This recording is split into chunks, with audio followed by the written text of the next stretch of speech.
एक गांव में एक प्यारा सा घर था। उस घर में एक छोटी सी लड़की अपने माता पिता और दादी के साथ रहती थी। उसका नाम था चिन्नू। चिन्नू बहुत प्यारी और मासूम थी। वो खेतों में खेलती, फूल तोड़ती और गायों को चारा डालती।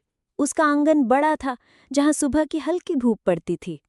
एक दिन की बात है, सुबह का समय था। सूरज की किरणें पेड़ों के पत्तों पर चमक रही थी। पक्षी गा रहे थे, ची ची टिव टिव। चिन्नू अपने मम्मी पापा और दादी के साथ आंगन में बैठकर खाना खा रही थी, पूड़ी और हलवा। तभी एक छोटा सा पक्षी उड़ता हुआ आया। वो एक सिनेरियस टिट नाम का पक्षी था।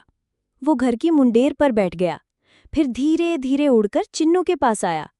चिन्नू ने अपने हाथ में थोड़ा हलवा लिया और पक्षी के सामने बढ़ा दिया। पक्षी डर नहीं रहा था, बल्कि आराम से चिन्नू के हाथ पर बैठकर खाने लगा। सब आश्चर्यचकित रह गए। चिन्नू मुस्कुरा रही थी और पक्षी मजे से मीठा खा रहा था। खाना खाकर वो पक्षी एक पेड़ की डाल पर जाकर बैठ गया।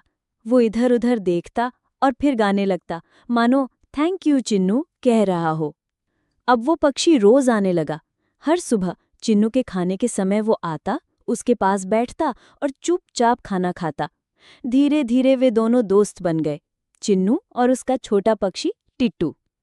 अब टिट्टू और चिन्नू साथ में खाना खाते, खेतों में घूमते और आंगन में खेलते। चिन्नू बुलाती, टिट्टू आओ, और टिट्टू उड़ता हुआ उसके कंधे पर बैठ जाता। गांव के सब लोग हैरान थे कि कैसे एक पक्षी इंसानों के इतना करीब आ गया। पर चिन्नू जानती थी कि सच्चे प्यार और मासूमियत में कोई भाषा नहीं होती।